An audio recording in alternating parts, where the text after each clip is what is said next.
welcome to the elaboration likelihood model and the media. Let's begin.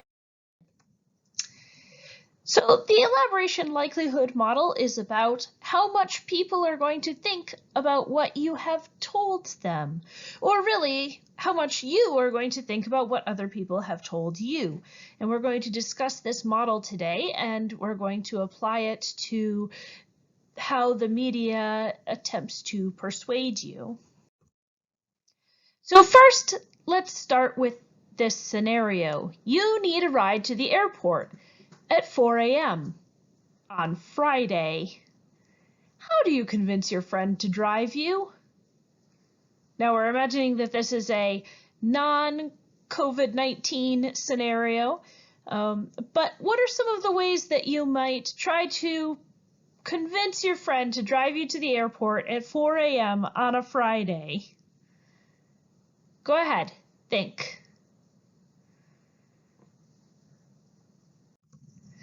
Now, there are two major ways that we make decisions as human beings. Two major processing routes that we use: peripheral and central. So the peripheral route is to not really think about it that much, not to sit down and work through all the logical possibilities.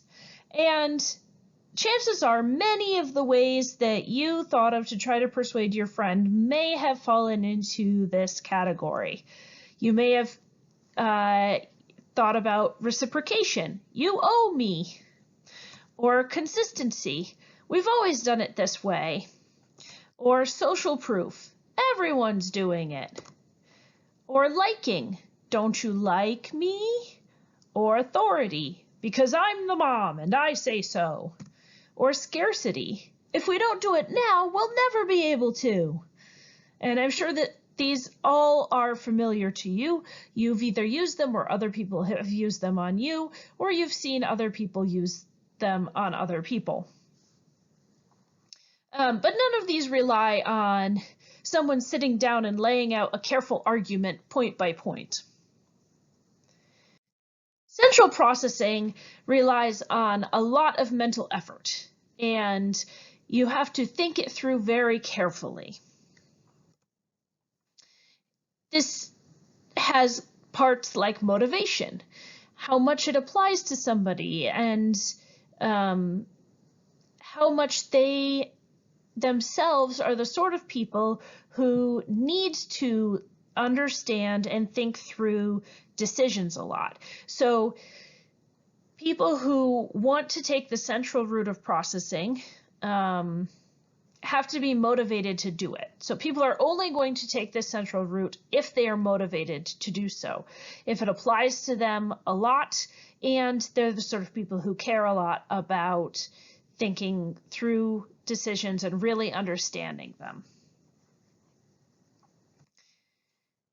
People also have to have the ability to use the central route. They have to be free from distraction, and they have to have sufficient knowledge of the issue to be able to apply lots of mental effort.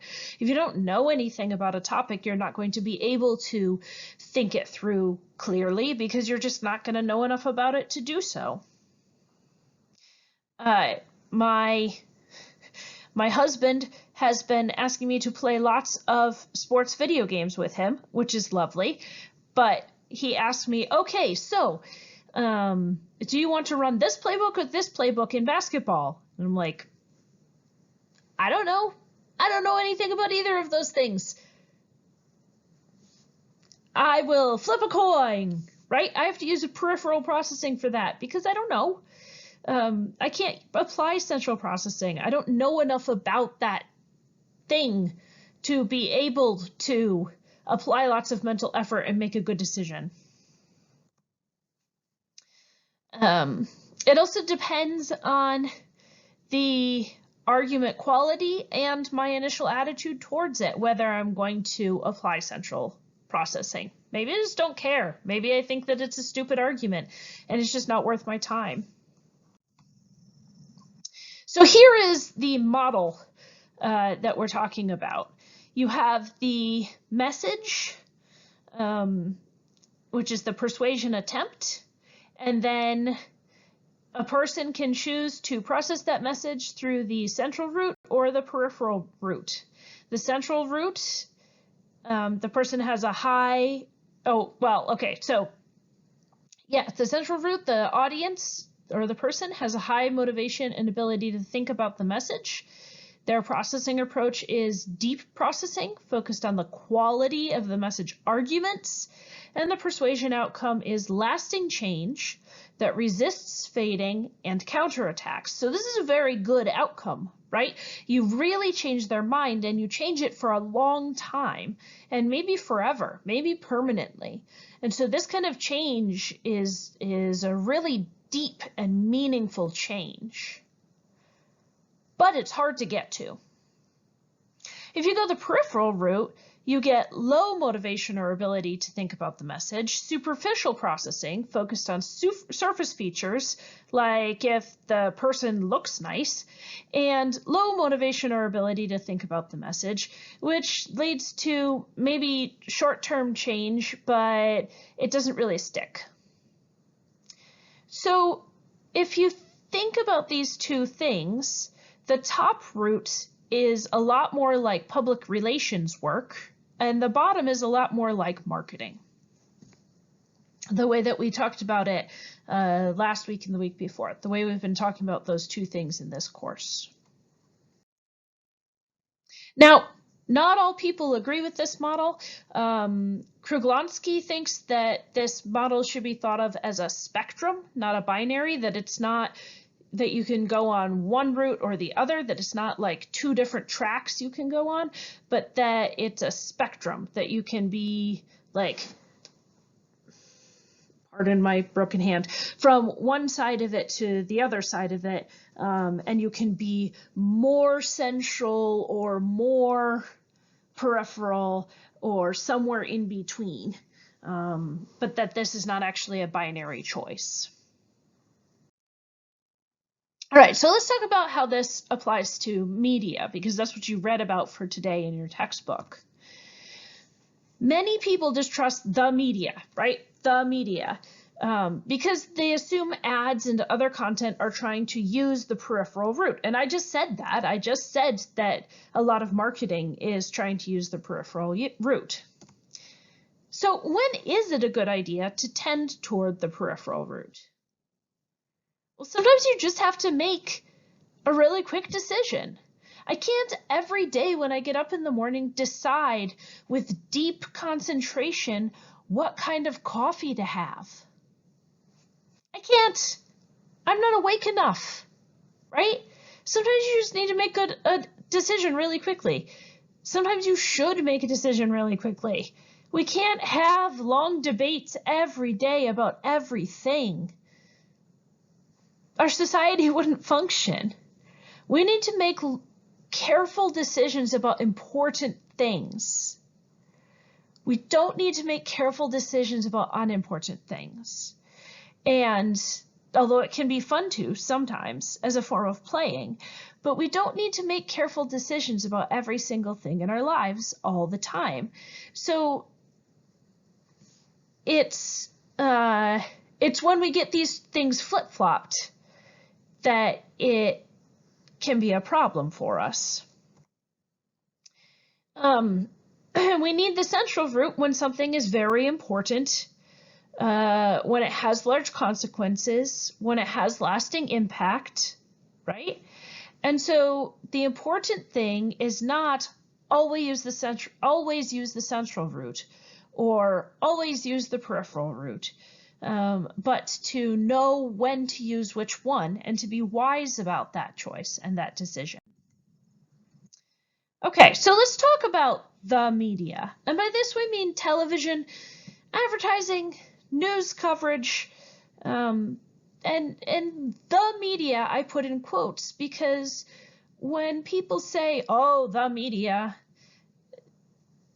that's a very vague and non-specific term that sometimes means things that are on TV, and sometimes means advertising, and sometimes means news coverage, and usually doesn't distinguish very clearly between what any of these are. And so I'm going to try to separate out some of these distinctions more clearly.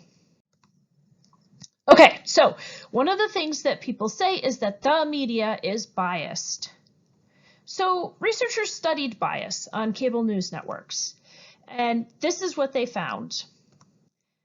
Fox News is the least biased, but has the most opinion shows.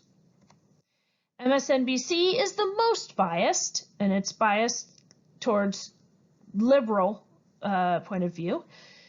It has the fewest opinion shows. CNN is the most politically neutral, and it has some opinion shows. So Fox News, we talked about this in class before, the problem is not bias in reporting. The problem is that people don't distinguish between news shows and opinion shows, and the whole channel is called Fox News Channel. And so Fox and Friends is understood to be the same thing as Fox News, the news content. And they are in reality two different programs. MSNBC is more biased in reporting, but it's less likely to confuse people between their opinion shows and their news shows. So people view it as a less biased source, even though it's a more biased source. It doesn't have the reputation that Fox News does for being biased because it doesn't have the, like, nobody thinks Rachel Maddow is the same as the news content. All right, so let's talk about the types of persuasion that do happen in central processing. And we're going to here discuss Aristotle's artistic proofs, ethos, pathos, and logos. These are very important. They are central to the way that we persuade. You may encounter these. In fact, you will encounter these ethos, pathos, and logos. If you are a comm major, they will show up again in other parts of your comm studies. If you are not a comm major, they will probably show up in, well, you may have encountered them already in other classes, but I expect that you will encounter them in other classes throughout your time at St. Vincent. These are fairly famous. But today we're going to talk about them as persuasive appeals. So these are the three components of a good persuasive appeal. Okay, so first is ethos. And ethos is the same root word as ethics. Here we mean the message creator's character. So you can ask questions like, do I trust them? Do I find them credible on this issue? And do I know that they have relevant expertise? Pathos, connection with the audience's emotions. Do I care about this? How much? Does this fit with beliefs, values, and/or attitudes that I have? Is this moral? And logos, the message's rationality. Does this argument make sense? Is it logically connected? Do the proofs fit the claims? A good argument uses all three. And in the links for this, in the notes for this slide, there are two good examples of very short video arguments, both created by Vox. Both, well, one that's 2.5 minutes, one that's 3.5 minutes, that are examples of good arguments that use all three of Aristotle's proofs, if you would like to go watch a couple. But a really good argument uses good character, a trustworthy source, right? A person who has done the research, is showing their citations, demonstrates that they know what they're talking about, appeals to your own values and sense of morality and emotions, and is logical and well connected and makes sense. So where does this come down to? Basically, just like a breakfast cereal can have lots of fiber in it and still be mostly made of sugar, a news report or information source can be very full of facts and still rely primarily on peripheral processing or pathos to get you to pay attention. Here is 5 a.m. apple crumble granola. That sounds pretty good for you, right? It has 4.6 teaspoons of sugar per cup in it. That is a lot of spoonfuls of sugar. Just because there are facts doesn't mean it's good for you. And this doesn't mean that the news is trying to trick you or that the media is bad. It means that, again, remember, the news is trying to sell itself to you. Media is trying to get your attention. Just like breakfast cereal is trying to get you to buy it because it tastes good. Just fiber doesn't taste good. Fiber and sugar tastes good, right? So just facts don't taste good. Facts and sensationalism, that tastes good. So keep that in mind. All right, so your homework, which is due by next class, is to read the excerpt from Automating Inequality, which is posted as a PDF on Schoology. It's in the readings folder under things made of electrons, I think. But it's also linked on our class page for today. You need to do Media Tracking 9, Persuasive Appeals, and that will actually ask you to use all the things that you learned in this lecture for today. So you do not have an engagement assignment today because I have combined the engagement assignment and the media tracking assignment into just one thing. So you only have to do Media Tracking 9. You do not have an engagement assignment today. You are welcome. Only one thing to do and one reading. So I will see you next time. I hope you are well. Don't touch anybody else's face.